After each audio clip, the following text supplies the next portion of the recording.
I am Rachel Humphrey with DEI Advisors. We are a nonprofit organization dedicated to empowering personal success within the hospitality industry. And I'm really excited today to be joined by Jolyon Bulley, the CEO of the Americas and Group Transformation Lead Luxury and Lifestyle from IHG. Welcome to the show. Rachel, thank you. Good afternoon. Looking forward to spending a little bit of time today. You've had an incredibly exciting and accomplished journey so far, and get to hear about a few of the things that you think have really been pivotal in that journey for you. So we will jump right in and get started. The people who listen regularly know that one of the things I love about the hospitality industry is that no two paths to leadership have to be the same. So tell us a little bit about your path to IHG, what makes it such a good fit for you, and some of the steps along the way that you think were maybe pivotal in getting to where you are today. Well, thank you. And look, I always wanted to be in the hospitality industry. My grandparents on my mother's side were innkeepers in England, many years ago. So maybe that's where it came into my genes. And then it skipped a generation. But as a young boy growing up in Australia, I really enjoyed the opportunity of I was fortunate to have the opportunity to go on holidays with my family. But one of the thrills for me was staying in a hotel. And I just loved it. I was fascinated by that sort of hospitality, the home away from home, and how a hotel worked. So it was a real thrill for me. And then that sort of built over a period of time. And I used to pester my father when he'd go on a business trip, and I was a young teenager going on school holidays. I'd pester him to take me with him along on the journey, and just again to stay in the hotel. So he felt that I wasn't going to leave the compound of the hotel. He could go off and do business, and I'd follow the staff around the hotel. So it was always what I wanted to do. So there was no question of when I graduated from school that I'd go to hotel school, which I did in my hometown in Melbourne. And then, I joined one of our formidable competitors, Hilton, and I did their sort of what out of college they do a management development program, which is 3 years working around the hotel in different functions, different levels of the organization, and growing up through there. So that was a great extension of my educational learning to get the practical learning on that. And that was my journey. And one of the other things that fascinated me was the way this industry would provide you an opportunity to work in other locations away from your home. And my journey has certainly been part of that. I've had the opportunity to live in 8 countries and work across probably 100 countries over my career. And here I am, in the Americas. I didn't think from those days that I was a young boy that I'd be, living in the US, but also doing a job that I do now. And there's been so many pivotal moments on that. I think one of the things, Rachel, was the opportunity to work internationally. And I had that opportunity, in my company with IHG. I moved from Australia to Southeast Asia and took on a role there. And we were setting up our business in Southeast Asia at the time. So it was pretty intrepid territory for us as a company, but also for me as a young hotel executive. So that was a big move. And then that sort of triggered off a whole lot of other elements of my journey. And I pinged around Southeast Asia and Australia and New Zealand and China and eventually to the US. So that's been my journey along the way. I've been fortunate that people have seen potential in me. I've had that opportunity and flexibility and support by my family to take on roles that required us to relocate, initially as a couple and then as a family. So one of my big platforms for my leadership journey had been my family in the way that they've been supportive of me and flexing along that journey as well. Well, having a strong support system is so important. You touched on a couple of themes that I definitely want to focus on a little bit more. And one of them is working internationally. We hear from so many great leaders in this industry, not just from a cultural competency standpoint or from risk-taking or learning the industry. What would you tell people who are considering that option for you? What types of factors did you take into consideration when you were presented with each of those opportunities? Yeah, well, the way that I see our industry is that it's a passport to the world. And we are a global business, and we operate. The principles of our business particularly in hotel operations, are pretty consistent across the globe. But it's a big step to make, because it's not like going internationally. Could be from the US to Canada, or Australia to New Zealand, and similar type of countries. But if the opportunity comes for those that do get that opportunity to go and work in a country which is completely foreign in regards to its culture, its diversity of culture, and its evolution of the industry. And I took that first step. And as I said, I went to Southeast Asia. I went to a country called Malaysia, to a pretty exotic island destination. But once you got there, reality steps in. There is cultural adaptation. There is different methods. There is different philosophies. There's different regulatory environments. But again, the principles of our industry remain the same. And that was a big learning curve for me. Probably at the time I wasn't ready, but I took it on the chin and learned from my mistakes. And I think that's a really good platform to build upon. And then once I got the appetite for that, we went on to Malaysia. Sorry, from Malaysia into Thailand. Then my wife and I, we were expecting our young family, so we went back to Australia for about 5 or 6 years. So I would advise, if you're starting a family, go back to home base, because the infrastructure and support is there. And then we set off again and went back to Southeast Asia. But and in that time, when we returned to that part of the world, I was still in hotel operations. Excuse me. And I went from being an assistant GM to a hotel GM, and reached a big milestone in my career, and then made that pivot of working into the corporate environment. Again, still in sort of sales, marketing, revenue, but also in hotel operations. And that was another step. We were living in Singapore, and stepping out of hotel operations into a corporate environment is pretty foreign turf as well. But with that came a broader exposure to different countries. Eventually, I was looking after Southeast Asia, which is probably sort of 8 to 10 countries, India and the Southwest continent, and then Korea. So again, those were just such diverse cultures in which to work from. But if you build that muscle of respecting local environments, really contributing to the local business, to developing local talent there, and playing within the rules of those countries, it's challenging. It's not complicated, but it's incredibly stimulating. And honestly, it provided me, I guess, a deeper appreciation of our industry, but also a big learning curve. And you've got to have, I guess I always come back to the word sometimes, you've got to have the courage, the conviction, and the open mind approach to be able to adapt to those environments. Well, I love that, and the opportunity to say yes as frequently as you did when opportunities were presented.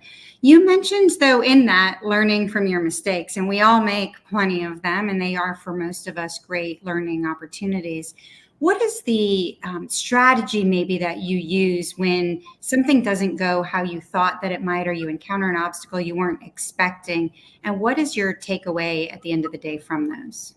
One of the big learnings, Rachel, was just, I guess, the dealing with the unpredictability, because there are different players out, whether that's again a regulatory environment, whether it's a cultural environment, whether it's a business environment, things that are influencing business in different parts of the world, whether they're politically stimulated, there are natural disasters, there are things that you just do not foresee coming into the industry. And in that part of the world, there was always that level of unpredictability and uncertainty. So being prepared for that, but then also being in a situation where you were making sound advice, sound decisions, or sound directions into the business or the situation that you felt was right for the owner, for the guest, for the community, for the brand, and with respect to the country that you're in.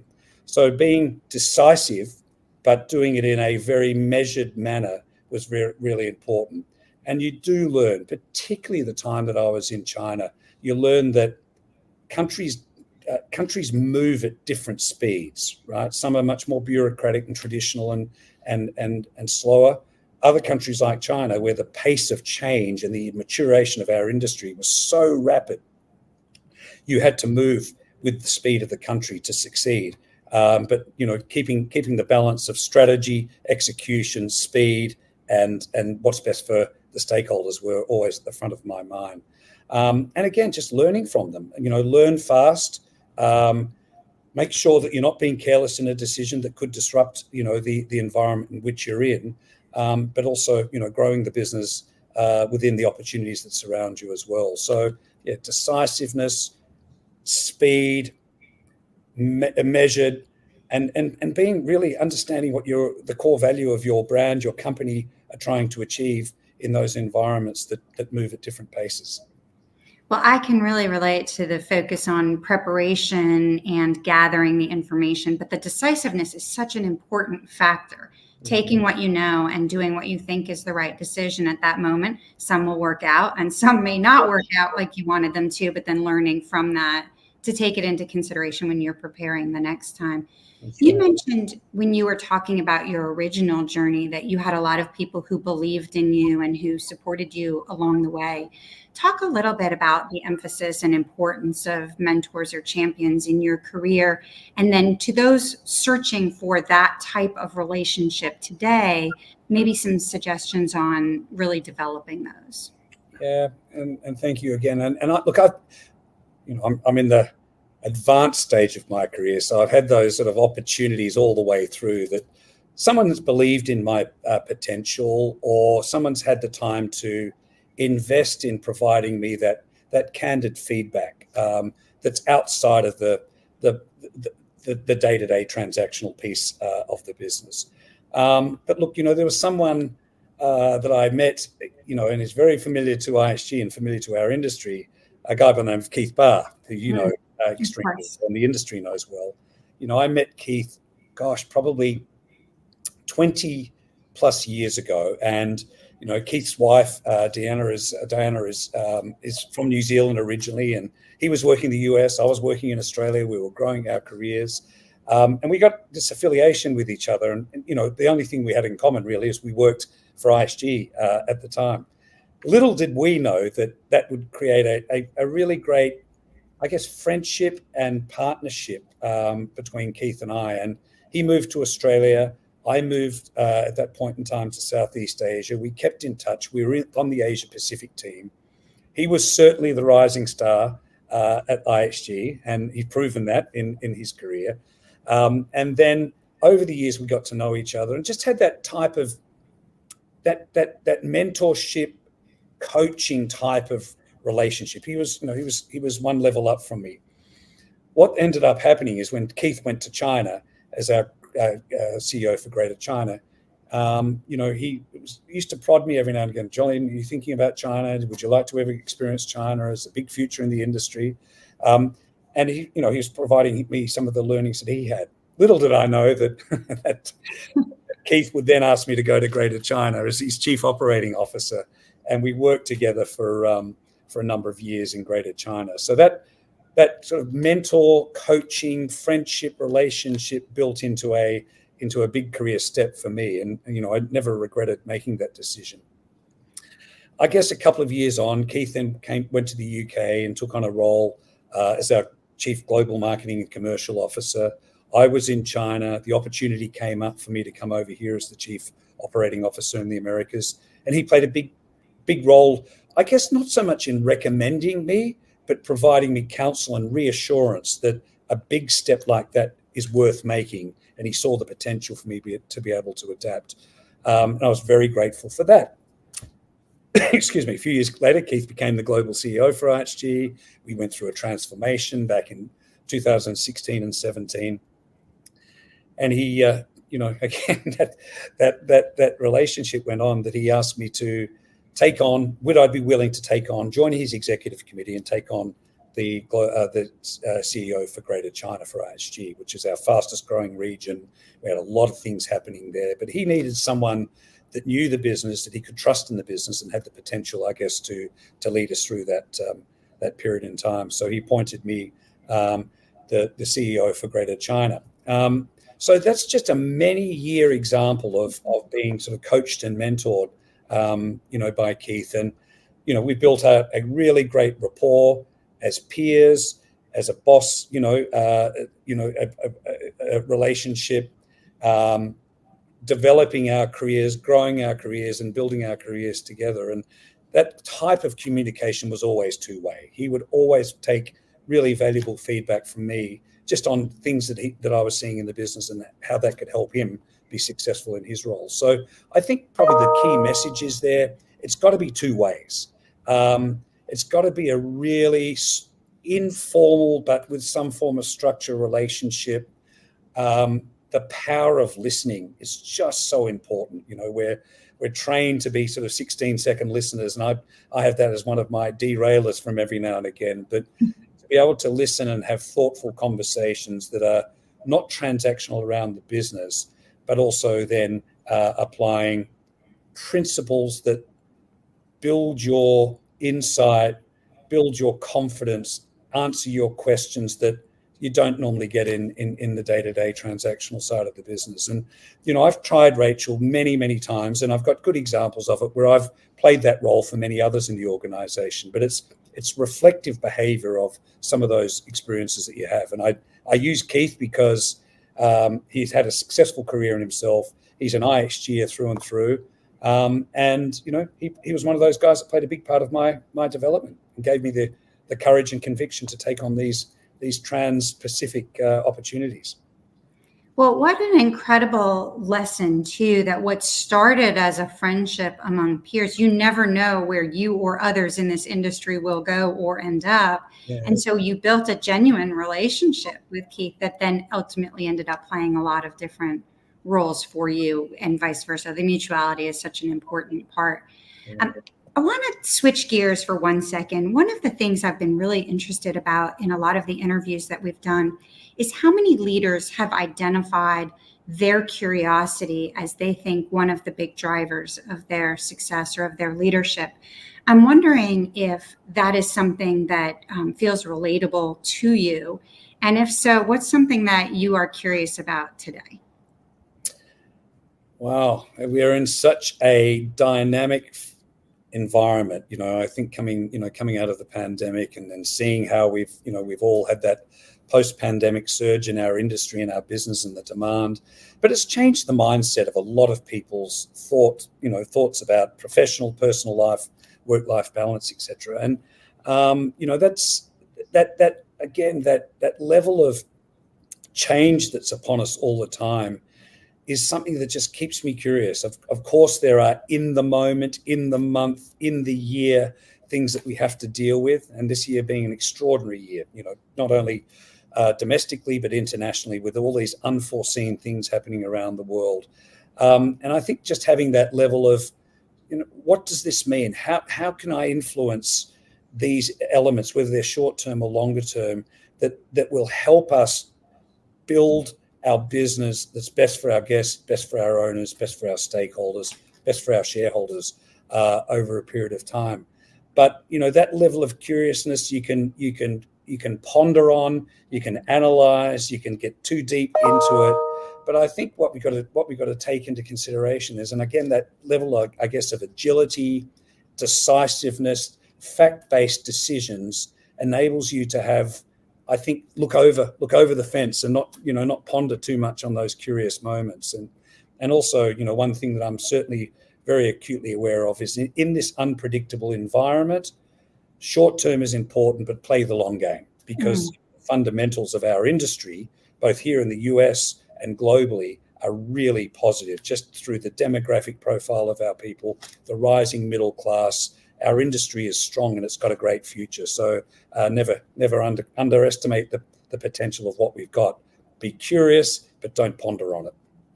It's interesting because at the beginning you said, it may change today or next week or next month or next year. And so that adaptability to curiosity as well. Yeah. When you were coming up first through the hotels, and then as you changed roles, you then pivoted, of course, over into the corporate side. In each of those opportunities, we all can encounter something that we either didn't learn in school, we didn't learn it in the job before, but we quickly identify that this is a skill that we are going to need to really develop or work the muscle on to be successful in the new role. Do you have an example of one of those, and how did you set out to try to develop or master it? Yeah, it's a really good question, and I think we're always looking to develop or strengthen skills. There's no question about it. But again, I'm a hotel guy, right? I grew up in hotels, grew up in operations, and therefore you build that, I guess, leadership or general management skills. But you're also very execution focused. You're always focusing on, what you can do, for the business today, tomorrow, and next week. And one of the things that I really did find as I went into the corporate environment, which is many years ago now, but and as I developed in my career, there were two things really that I needed to do. One was, Jolyon, you need to think a lot more strategically, right? And I've heard that so many times in my career. And honestly, I must say, I've said it to people so many times in my career. But thinking strategically is not a learning skill that you read a book and then you become strategic from it. But building muscle, building awareness about it, thinking about the longer term, getting an end state in mind and working backwards from it, is some of those muscles that I had to build over a period of time. And yes, I did take some external learning. Yes, I did follow some people's great examples of it. But really having that self-awareness and discipline around it was something that was very important to me. And again, that was a turning point. But I still, question myself. I put myself in the room of mirrors, as we all do, and say, am I thinking strategically here? Am I thinking emotionally? Am I thinking short term? So I would suggest that is something that anyone needs, in life, and sometimes a bit of age and experience helps you on that journey.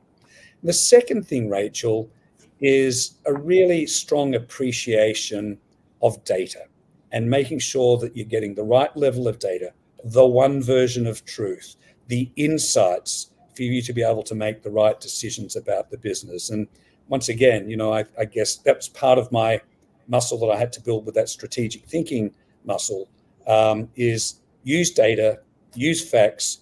Those facts inform the insight informs the action going forward. But one thing I will never do is I will never drown myself in data points, because I think we can sometimes get too much data, wallow in the data and not be able to see what the outcomes will be. So they're the two areas that I have always received feedback in my career, that I've always built muscle on, and I try to impart those qualities on other people as well. Well, and having that self-awareness is such a critical part of, as you were mentioning it too, with the strategic, looking inside and saying, am I being strategic here? So I think that also shows one of the good leadership traits is being self-aware or reflective in the moment to really decide if you're working that muscle or not. You mentioned a couple of times your family, whether it was in context of moving around different times, your support system, things like that. It used to be we only asked women about work-life harmony, and I won't use the word balance. But in reality, it is something that everybody who has interests outside of career, I'll even say, has to learn to adapt to. Talk a little bit about that process for you, obviously starting a very demanding career before you had children and other interests. And then have you learned any lessons over time? Has that adapted in any way? Yeah, I think, we all in younger stages of our career probably put work over life harmony. There's no question about that. We are in an industry that's never closes. It's open 7 days a week, 365 days a year. And a room not sold is a room lost. So it's a very, I guess our industry is a daily business. It's demanding. There's no question about that. Any career these days is. One of the lessons that I did learn, Rachel, was I had a very supportive family. They were always, willing to change schools, change countries, change homes, change friendship bases, and come along this journey with me. And it's built them as a stronger family. It's built us as a stronger family. Probably one of the things that I guess in regards to that work-life harmony was that when I was going into new environments, probably didn't spend enough time settling them in and making sure that they were set up for success. I would run off and start that new role and start that new job. But I think that's just natural for people that are growing in their careers. But it certainly has given me a greater appreciation of family. And my three children are all adults now. They're here, in the US, in some of them in Atlanta and one of them in New York. But when I was in China during the pandemic, I got stuck there for 10 or 11 months. I just couldn't leave the country because we're in the throes of the pandemic. And albeit they were adults and they were here at the time in Atlanta, I just suddenly had all these moments of what I've done well in my work-life balance, decisions that I've made. Here I am in China, focusing on trying to represent our company and our industry and our owners and that type of thing. Why don't I just get on a plane and come home, right? But it was really, they were very understanding in that regards. Video conferencing and that type of thing certainly helped a lot. But when that 10-month came and I came home, it really did give me a greater appreciation of, one, that work-life harmony, making sure that you've got time for yourself, time for your partner, and time for your family, and doing it in a way that's natural and not overburdening. And it took me a long time to appreciate that. And now I try to keep that in balance. And one thing I really do these days is I'm very selective on travel. And that's for professional and personal reasons. But you can get caught on that that airline travel bug, or traveling for the right things in the business. I'm very thoughtful about when I travel, why I travel, how I can be at my best when I travel, but also having that time to be at home and around, just replenishing my own, I guess, mental state, but also being there and being present for family. And it's a hard balance for us all to make. So I've learned some hard lessons. I've learned some lessons that I didn't learn from. And it took me, I guess, a little bit later to realize how important that is, just for the individual, but also the people that surround you and love you the most. Well, I appreciate your sharing that. And I think, as you mentioned, we are all works in progress. So as we continue to reflect and grow, and some of that certainly is going to be in how we evaluate choices and the choices that we end up making. I want to turn just to the last year very briefly and ask you, just like our personal lives are works in progress, so of course is our leadership. What's one of the biggest lessons you've learned just generally in the last year, and how do you think that will be incorporated into your leadership style moving forward? Look, I think we coming back this last year, I came back into familiar territory, but our business was different, and the environment that was surrounding us has been different, and it's been difficult for our owners. It's been difficult for our hotels. It's been difficult for us, personally, and there's been some headwinds blowing in the industry that are hurting many of our stakeholders. And I guess when I came back here, I was on that sort of relearning curve and saying, well, where are we at? What are we doing? Listening to a lot of people, and I was getting to the stage, and it comes back to that strategic, think the long term game. I got back into almost a, wow, this is not overwhelming, but what can I do to change the course of the direction of things that are happening? And realizing there are external factors that most of the things I couldn't change. So therefore, how can we help our constituents and stakeholders, navigate their way through this? How can I ensure our business is stabilized and we're providing the right level of support to our hotels? How we've got the right organization deployment in place? But also then, once you've got that sort of level set, think the long term. So I went back to the fact that the fundamentals of the industry are great. We're going to come through this together. We're going to come out of it stronger. There's no question about it. But this unpredictability that we're seeing in the business and these headwinds that are blowing, it's cyclic. And Jolyon, as the CEO, speaking to myself, was saying, think the long term, believe in the future of what we need to do, and make sure that all of us come through these uncertain times bigger, better, and stronger as an organization and as an industry. And also then playing a role in advocating for the industry as well, supporting through our owners association, through the AHLA, and through other supportive networks, what we can do together stronger as an industry to advocate for the future and the potential that's ahead of us. Well, and that's such a great thing to really focus on. Here are the things I can't control, but then how do I adapt to really look for the long term for the things that I can? Well, we have talked about reflection and life as an evolution a bit. And this always ties into my favorite question to ask, because I do think we're all works in progress. Sitting here today, knowing how your career plays out for you, your family plays out for you, what would you tell your 21-year-old self that you either wish you knew then that you know now, or about how things turn out for you? Well, some of it comes back to that work-life balance. But, me giving advice to a 21-year-old about work-life is probably, that's an older generation. That's dad talk, right? So I look, there are probably three things that really resonate to me. One of them is never underestimate your potential. People will recognize you, tell you the good, the bad, and the ugly. Some people won't. But that was one thing for me, was never really under recognize your potential. And with that comes the second piece, and that's courage. Have courage. My mother says to me all the time, when I pick up the phone and say, well, I'm off here and I'm going there and I'm doing that and got a new job and whatever it may be. She said, you're a courageous young boy, Jolyon, and she's 91 now, and I'm, not far behind, but, as I've said, it's my mother. But, really, and that resonated with me a lot, is to say that, if you don't underestimate your potential, be realistic.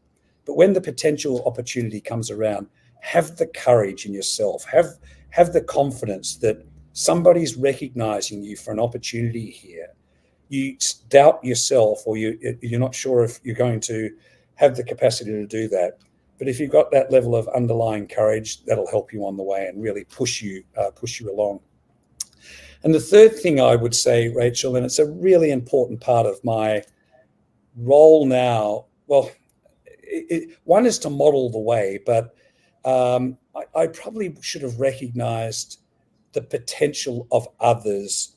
And I talked there about, the DE&I environment, the diversity of talent in our organization, very Anglo-Saxon male dominated early in my career. And, where we are today, really making sure that we're developing talent all the way up through the organization, making sure that there's a really sensible modeling of the way in regards to your developing of talent, your recognizing of talent, your appointing of talent, having the courage around that.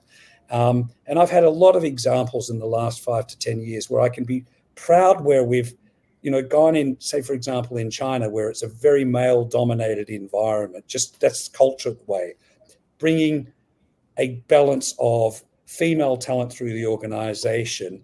And, when I left China, our leadership team was all male. When I left China as my CEO there, it was 50-50 in regards to male-female leadership. Localization of talent is something that's really important to me. And we have a role to play in that with IHG here in Atlanta.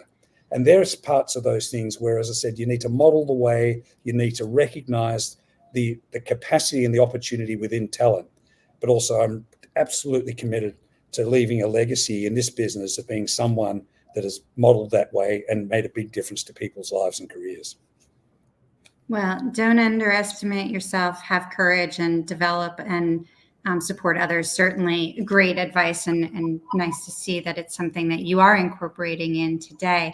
As we wrap up on time here, we've covered a lot of different ground, but as you think about the motto of DEI Advisors, to empower personal success, is there any final piece of information or advice you want to share with our listeners? Well, I first and foremost, thank you, for advocating, this agenda for our industry and for the broader agenda as well, because, we are a people serving people business, and, people's lives matter. We're there to serve customers, providing them the most, I guess, personal needs: to eat, to sleep, to be recognized, and that's that to me, I always think about the hospitality industry. It's not complicated, but we are a people-to-people serving business, and we rely upon people to provide those services to our guests or to our owners. So really thinking about the environment in which you live, the role that you need to play in your community, and some of the principles that really set the foundation, one of your organization, but your personal values. And as I said, my commitment to that is, for me, in this business and in this time, is to model the way and provide opportunities for people, whether they're interns. We have our summer intern graduation program here tomorrow, to people joining the hospitality industry for the first time, to growing their careers in our business and developing their careers in their business. And everybody has a role to play, and everybody has a right to play in that role. Wow, what a great way to wrap up today. Jolyon, you have a lot of ways you can spend your day. I'm really grateful that you chose to spend a little bit of it with me. Also appreciate your sharing with our audience. And to our audience, you also have a lot of ways that you can choose to spend your day. So I appreciate you joining us and listening in. If you liked what you heard today, we hope you'll head over to DEIadvisors.org to hear from nearly 200 other industry leaders that have shared their paths to leadership and the insights they've learned along the way. But Jolyon, thank you so much. Thank you, Ray.